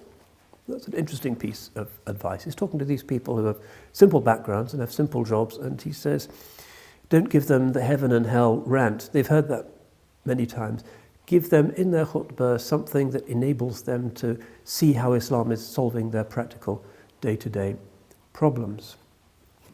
So he sends him from Tangiers a kind of Moroccan jalab and a cap in which to give his khutbahs. And he also writes, concentrate on Indian and Pakistani Muslims in Oxford and nearby. Leave the students alone. They are always show-offs, and being raw in mind are bad material. As they may grow in age and experience and getting several buffetings, they will either become good Muslims or go to the dogs. You cultivate your own path and God will help. Here's another letter, which is where he's warning him not to go to Woking. I've sent you a cable yesterday saying, leave alone, which is that you are not to go to Woking to join the activities of that nefarious institution. If you do not know the place and its working from its very inception, Dr. Leitner's time, you certainly know something about it for the last 20 years, and that is enough. Keep away from it. It is a foul drain. Do not foul your clean hands with it. God has given you a clean field in Oxford. Concentrate on it and you will succeed. Shut your eyes against everything else and fasten your eyes only on Oxford. The programme of committees which you have involved about work in hand in Oxford is good. Work on it and inshallah it will succeed. So he's advising him not to take on too much and to take on preaching or activities outside Oxford and to be aware of the necessary boundaries.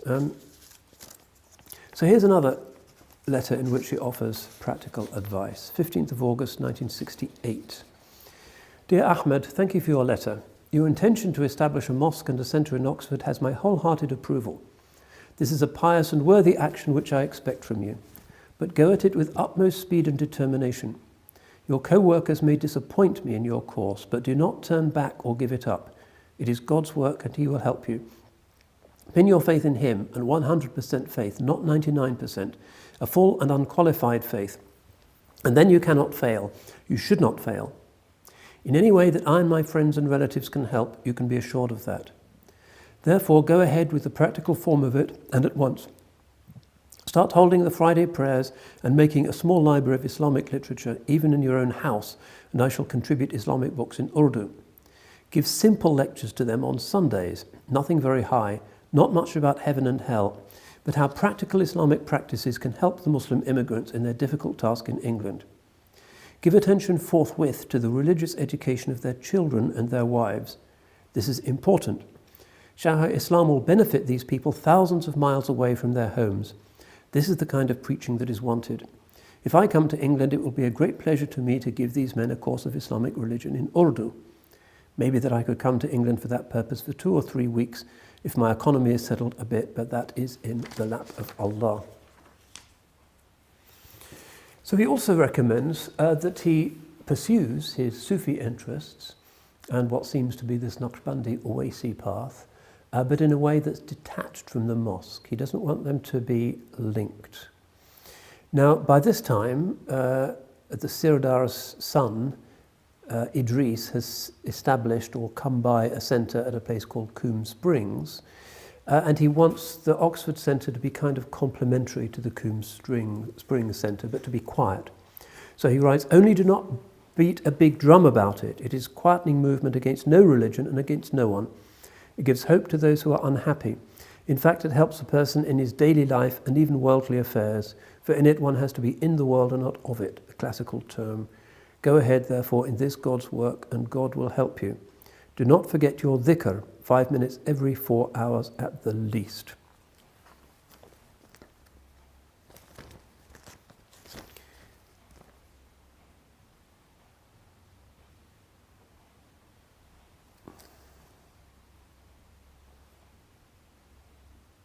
So this is another letter from him shortly after his bereavement. After months' lonely distress, I discovered that I was to live on according to my belief, for the Holy Book says we have created the jinns and human beings for no other purpose than to do ibadah. Now, from my point of view, ibadah is twofold, one duty towards God and the like duty towards fellow creatures. Our duty as enjoined by the Holy Book is usual prayers, fasting, etc., and pious deeds in general, and I feel that our equally great duty is to make the fellow human beings happy in all respects, in the pious way, of course. My duty, therefore, is to try and impart such happiness to those dear and near to my late wife as I can. Financially, alas, I'm unable to impart that happiness, for I live like a darwish. But even then, there might be other ways in which my usefulness may impart happiness and guidance. To you, as to the boys and Amina, therefore, I shall continue to do this to the end of my day, inshaAllah. I feel that you should interest yourself more and more towards the Indian Muslims in Oxford and their spiritual uplift. I do not think that the guidance that you can give to them in the spiritual avenues can be given by that mullah that they have got as the imam of their prayer room. Start a class of spiritual interpretation in Oxford, to which invite also the Englishmen and women, and the Indians can come also. In short, start a school of wisdom or a Sufi society at once. You have my blessings and permission to do so. Do this as an additional work, but do not neglect your activities wherewith you earn your bread. Be in the world, but be not of it. God will help this, but keep it in tune with English conditions. Do not don the khirqa of a darwish. It would be odd in Oxford, and oddity is not necessary. Message is the real thing. Tackle ordinary facts of everyday life equal to the mentality of your audience, and do not go into discussions with them, for your class should not degenerate into an intellectual exercise, but a positive contribution to a better everyday life. Go forth in the name of God, and you will succeed. Let me hear about this by return post, and I've written to Idries Shah to convey the same message to you in case you do not receive this letter. So the letters at this stage become more and more frequent, and we find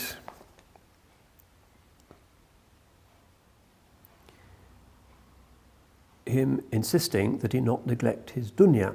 You say that your book trade business is in a mess. It is, I am sure, due to your not giving as much attention to it as you should.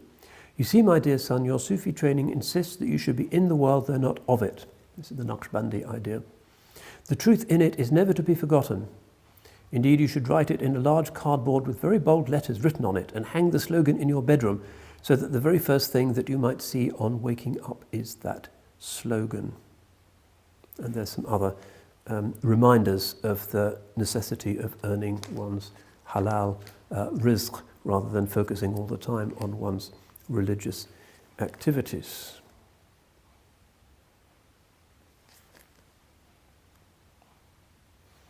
I'm happy to have had your news. What I have in view is a simple beginning about interesting the non-Muslim in Islam and re-emphasizing Islam to the Muslims. Call it the Islamic Society of Oxford. Its advice should be to both Muslims and non-Muslims.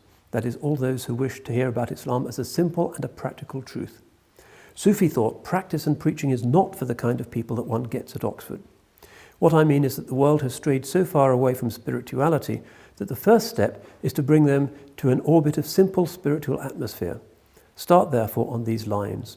Higher studies come very much later. For your zikr, ya salam, meaning, O thou the complete one, is a good dhikr 1,000 times a day. And then an indication of his necessary wazifa, make yourself in tune at Isha time, for at that hour I shall recall you always.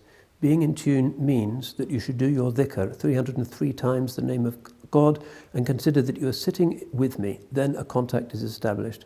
That takes a little time, but it can be done. This is the Naqshbandi principle of rabita, the idea that one imagines oneself actually in the presence of the teacher to aid concentration and connection. 23rd of December 1958. This is after Shaykh Ahmed had written a rather complicated letter asking for interpretation of some difficult Quranic verses. It's very pleasing to me that you desire to have an explanation of certain ayats, but my advice is to leave off this sort of quest meantime.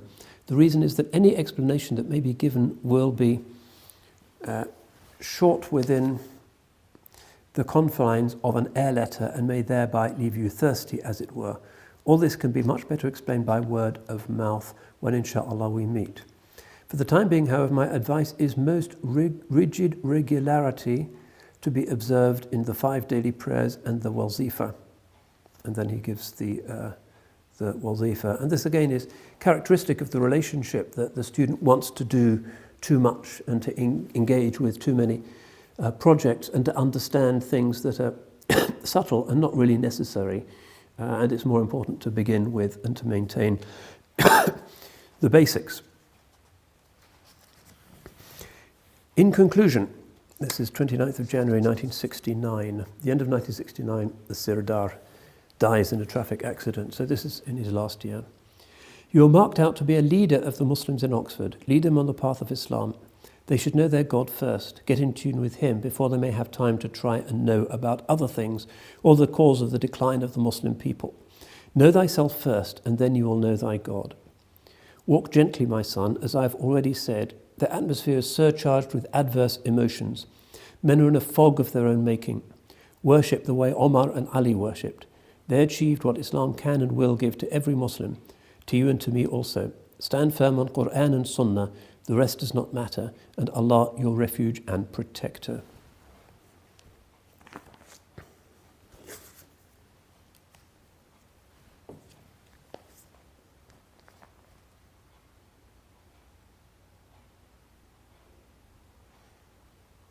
Yeah, this is where he's writing again about Shaykh Ahmed and the need to maintain positive, compassionate ties with parents.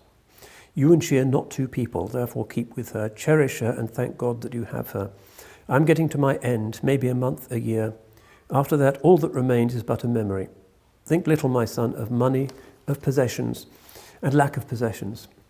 My 4 forefathers were Nawabs. I am a 5th Nawab. We had horses, elephants, landed property, titles. Where are they? Where am I? And what do they possess now in their graves? And what would I? Distress yourself no more and think of reality. You are of an age when you can think clearly, deeply. Strive for that which a man takes with himself, not that which he must perforce leave behind. Cultivate love, deeper and deeper, of those who love you, for that is all that anyone has left behind him ever. Allah gives 45 million Englishmen food and shelter. He will not forget you. It is worry that kills a man, and worry for things that perish. Think of that. Be of good cheer. Do good for goodness' sake, and give devotion and loyalty to those who deserve it. That is why I mourn my wife, a supremely insan kamil, loyal, truthful, pious. I live frugally here. I live only because she has placed a mission upon my shoulders to see that you all have an anchor. That effected, the job is finished, and I go. Live with affection and devotion towards your mother and others, and God should never be forgotten. Write when you can, for letters from you are like your kindly visit and enliven my sad hours, especially in the darkness of evenings when I am alone and quietness descends upon the earth, and her photograph talks to me. Give my salutations to your dear mother and your wife. Allah is with you all. So, another letter, 21st 7th of 1969. Writing to Sheikh Ahmed, use your holiday time in the social welfare of the immigrant Muslims, especially their children, who if neglected will grow up as more than heathens, neither proper Muslims nor yet Christians. That social problem of these Indian and Pakistani Muslims is not fully appreciated till these children will grow up like several I had seen at Woking, as specimens of the worst type of EastEnders, till one was ashamed to be in their company.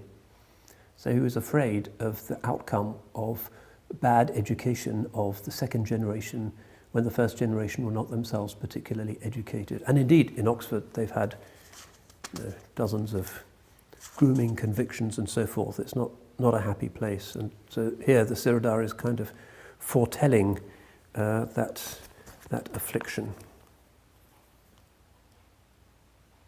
Yeah, we should close shortly. So many of these are really worth preserving for posterity. I must remind you that you should keep Sufism strictly to yourself. As I pointed out to you in one of my previous letters, Sufism is a postgraduate course, so that those who are to attend your center are a long way behind this course. For the next 4 to 5 years, they have to do be simple orthodox followers of simple Islamic prayers.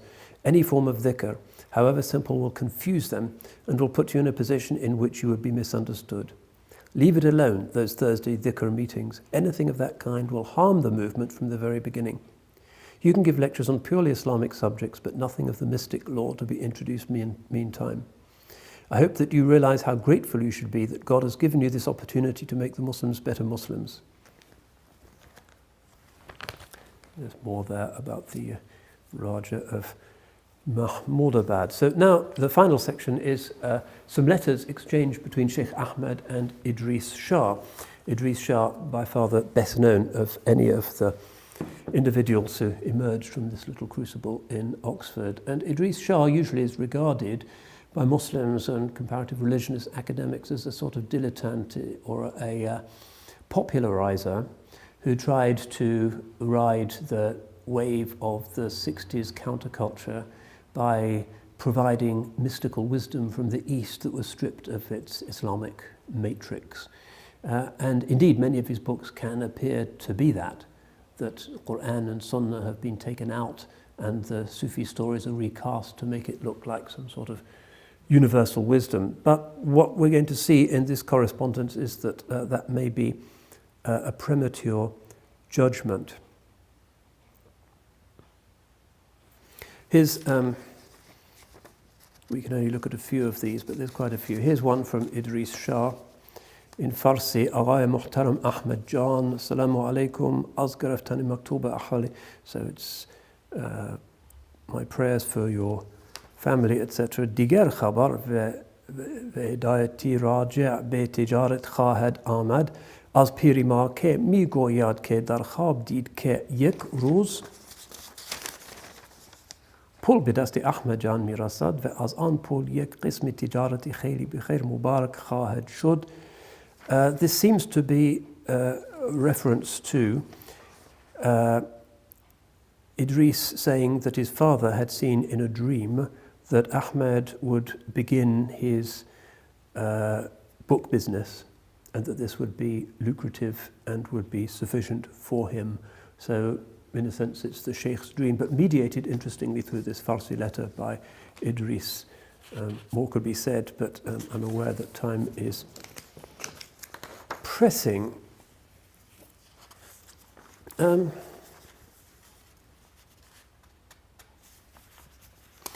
is an interesting note, undated, by Shaykh Ahmad in his difficult handwriting, where he talks about what Idries, who is after all like his best friend, his school chum, is up to with his propagation of Sufi stories. In a time when the political or any other sort of unity of Islam has patiently ceased and the balance of human security is uniquely precarious, provision does continue for survival.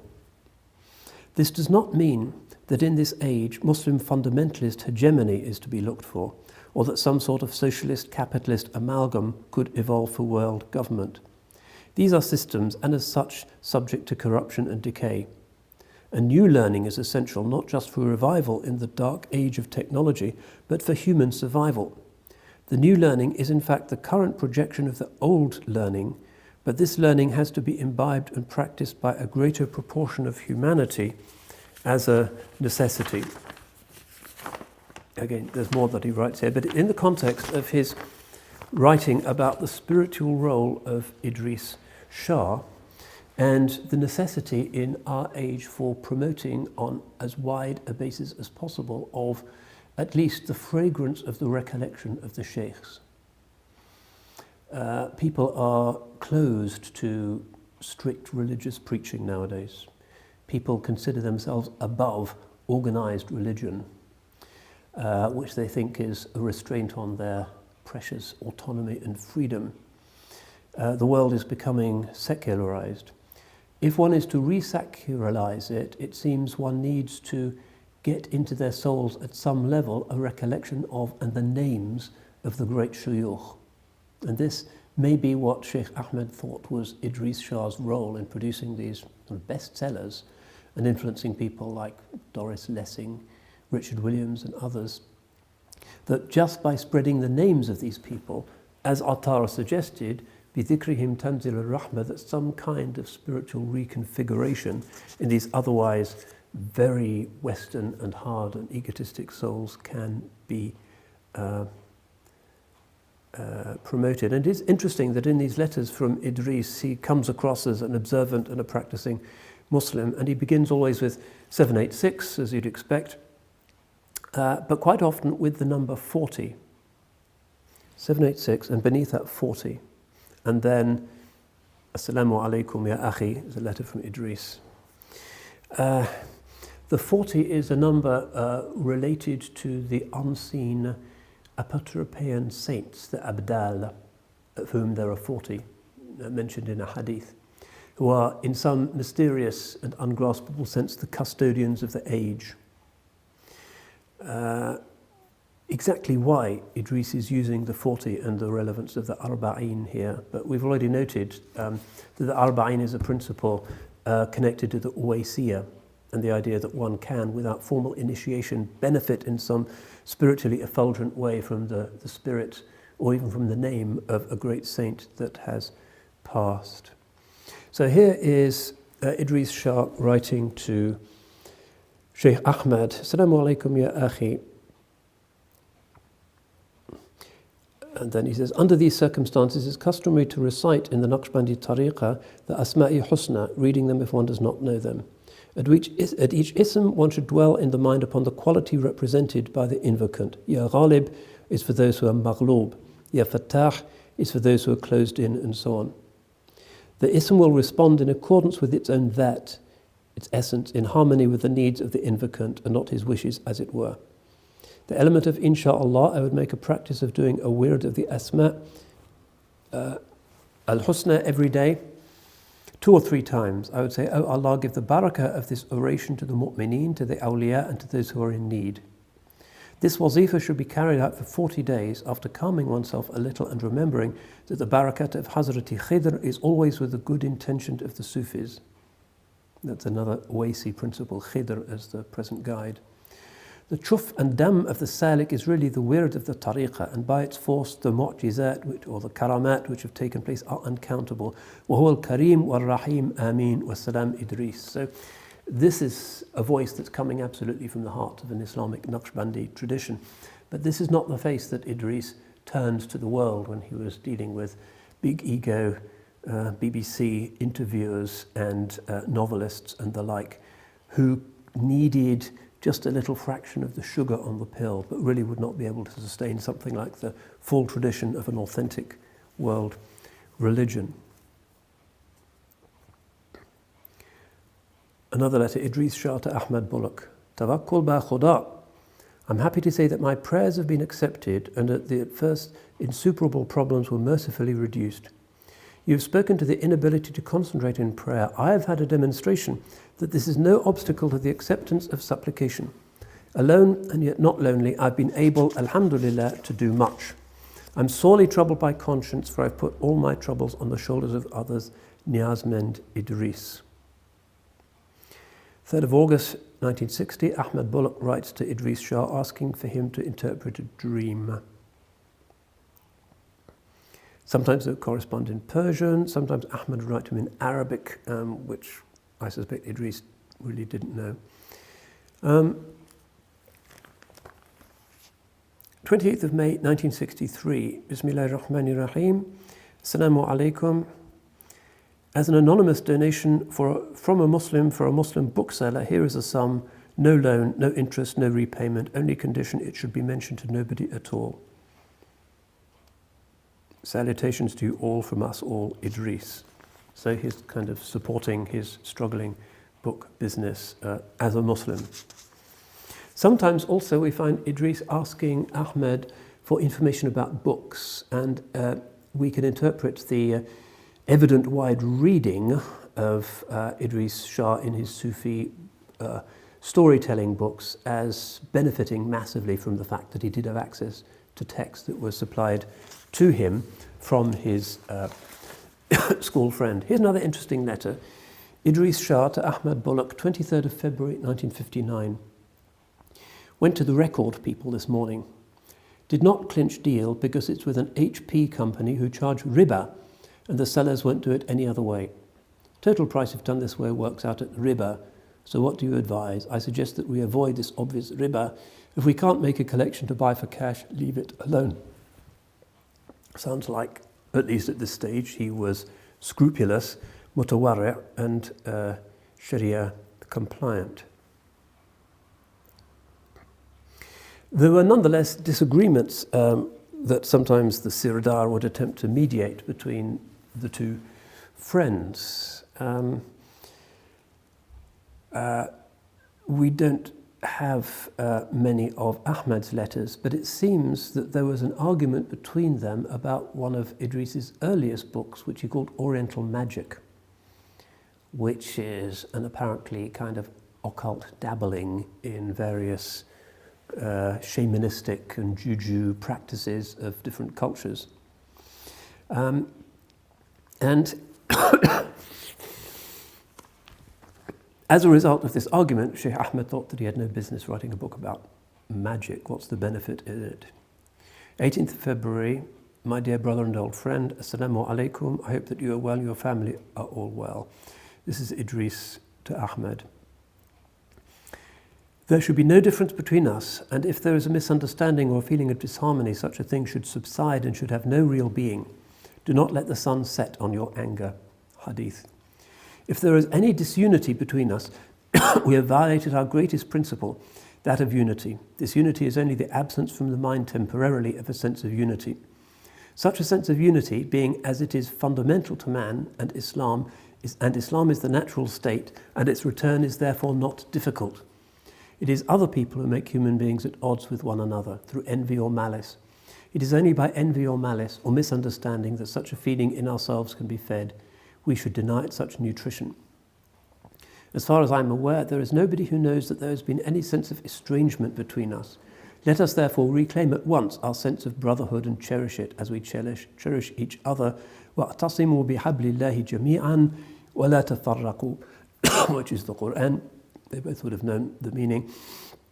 Hold fast to Allah's rope and do not be separated. Reconciliation is the sunnah. As far as I'm concerned, there is no difference among us or between us. I remember Shifi saying to his father, no nifaq, only ittifaq. We've been friends for too long now for nifaq. Have we reclaimed our ittifaq? I feel we have. Wassalam, your brother Idries. You can see the closeness between them and the frankness. And he's really trying to overcome this anger that Shaykh Ahmed had regarding this book about magic, which can be seen from this perhaps slightly speculative perspective that this is a sort of oasis way of indicating to people that there is something beyond just the formal structure of things, and that some people do need to begin with ghosts and spirits and things that are easily verifiable and seem to be far away from that detested thing, organized religion. I remember somebody I met a few times, the Shavril Sitwell, who was another of these sort of bright young things from that generation, great art historian, wrote a book on poltergeists. He was himself embarked in a religious quest and just found the most useful way of breaking the scientific idea that matter is all that exists to be looking at things like ghosts and spirits as a kind of interrogation of scientific reductionism. Anyway, so they obviously disagreed on whether this was a valid method or not. And here is a letter from Sirdar Iqbal Ali Shah, also trying to bring about this reconciliation. Your letter has reached me. Its contents distressed me. I know you and I know my children. All of you have grown in my lap, as it were. There is none of my children who has not as deep an affection for you as you have for them. Idries Shah is no exception, for in many an occasion he impelled me to do this or that for you. If there's any difference of opinion between you and him, it's natural between two egos, but there can never be a profound cleavage. If you strike a stream of water with a walking stick, the flowing water cannot be cut into two pieces. You are one and indivisible. And then he goes on, do not mix tasawwuf with the book trade. So again, the father is perfectly aware of how close Shaykh Ahmed was to Idries, even though this was never part of the formal ministry, as it were, of Idries, which is this seeding of the Western intelligentsia with the thought that, well, perhaps there is a God, and mentioning the names of these Sufi saints. So we're drawing to a close now, and unfortunately some of the Idries Shah correspondence can't be shared.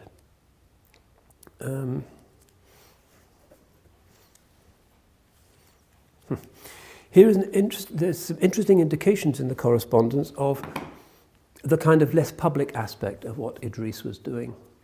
On the surface, and we have, I think, all of his books in the library here at CMC, and people are sometimes asking us what they're here for, because it seems to be a kind of bordelarized, oversimplified form of Sufism that really doesn't compete well with classic texts. Nowadays people want to read Henry Bayman or Etzkal Shuitema or the newer generation of Sufi writers in the West. But the purpose which I'm speculating about was to, as it were, throw these pearls as widely as possible in the hope that a few people might get the fragrance of these names and take a more serious interest. So it's a kind of seeding exercise. But there are interesting instances of what's going on behind the scenes of Coombe Springs and all of these other communities and various shenanigans.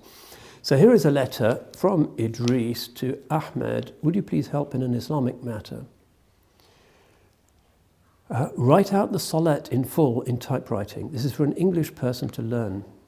Woking has the book, so I think has the Cultural Centre. Send it to squadron leader so-and-so. Mark all the passages which have to be learned by heart. Enclose a letter saying that the text must be committed to memory. The actual pronunciation can be improved later. Tie it in if you can with the prayer postures. The memorizing, however, is most important at this stage. Also, summary of the Shahada and 5 principles. Say, at the recommendation of Idries Shah, I suggest Fatiha, Kawthar and Al-Ikhlas for the Quranic parts. We'll be more in touch soon, inshallah, Idries. So you can see that he's fishing in this large muddy pond of big egos who want to learn Eastern Oriental wisdom, and making money from these bestsellers as well. But at the same time, where people are really serious, there are people who he directs towards the reality of tariqah, but kind of discreetly and behind the scenes. And I remember one of his disciples, Richard Williams, who was a great draftsman and one of the great animators, really, of the 20th century. He did the animation for the Who Killed Roger Rabbit film and the animated titles for the Pink Panther films. He was really one of the greats and had a big studio in Soho. And I remember praying with him. He came up to Cambridge and we prayed together. I said, Richard, Jamal ad-Din, how did you come into Islam? And he said, it's through Idries Shah and his teachings. That Jamal ad-Din had actually done the illustrations to Idries Shah's Nasruddin books, very brilliant illustrations. And it was through that he started to detect more clearly the fragrance of true tasawwuf, being a basically pure-hearted and decent guy. So that was an example of somebody who was actually hooked, as it were, by this complex and to many controversial da'wah strategy. And here's another. We're almost done. It's Ramadan, and I can see the cameraman starting to nod, but we're almost there. This is a letter from Idries to Ahmed Bullock, 786. Assalamu alaikum wa rahmatullah wa barakatuh. Ramadan Mubarak, etc. Thank you for your letter. And then one paragraph stands out. خیلی خوش شویم از شنیدن عزتی و دوستی کاکای شما. دعوه به خواهش از خدای تعالی می کنیم که نور الاسلام به دل او داخل شود. So Idris is saying, I'm really happy to hear about your honourable and respected uncle, and it is my prayer and wish from God that the light of Islam will enter his heart. So this is, on this perspective, where Idries Shah really is in his private correspondence, that is praying for people's relatives to experience the light of Islam in their hearts. And there's other cases that one could cite, and there's more material that we haven't sifted through, and no doubt much has been lost. But I think it's not an unrealistic expectation of this Owaisi Naqshi lineage that it was tasked with casting, as it were, the bait very broadly over the turbulent pond of the British and American intelligentsia in the middle of the 20th century. And some people were attracted to Sufism in the first instance by reading these books that might, to most of us, seem a little bit kind of superficial and knowing. And no doubt the spreading of the names of the great awliya and the names of the Naqshbandi Khajagan and the names of the four Chahariyar, the four Khulafa, amongst people who otherwise would never have touched a book about any religion, has had an effect in this Owaisi way, and demonstrably people have come into Islam this way. A good friend of mine in Spain, alhamdulillah, is a good observant Muslim and has been for decades now, came into Islam after first learning about Sufism from the books of Idries Shah, and there are many other examples. So he does write, this is Shaykh Ahmed, and this is the final word, about his reflection on himself and what he thought was the most significant thing in his life. While I cannot claim celebrity like Abdullah Quilliam, the first and the only Shaykh al-Islam of the British Isles, nor of Marmaduke Pickthall, nor of Martin Lings, nor yet of Guy Eaton, I can boast some 13 and a half years of hands-on experience of running one of the most vociferous of Muslim communities here in Oxford. That really is where he saw his legacy, trying to keep a Muslim community with different ethnicities, different politics, different sects on an even keel, and he really struggled for that. So he was, alhamdulillah, a supporter of CMC and prayed for us at our opening. And inshallah, we've seen some of the blessings of his dua, because I believe that he was a simple-hearted person who loved God and his messenger, and I don't believe that the prayer of such a heroic soul, who was basically a solitary and had in many ways a difficult life, would not be answered by heaven. So alhamdulillah, may Allah subhanahu wa ta'ala cover him with his mercy, and inshallah if we're at Brookwood and we visit Pictall, and Idries Shah is there and Gay Eaton is there and others, inshallah we'll read a Fatiha for Shaykh Ahmed when next we're there, inshallah. Barakallahu fikum wal afu minkum, wassalamu alaikum wa rahmatullah wa barakatuh. Cambridge Muslim College, training the next generation of Muslim thinkers.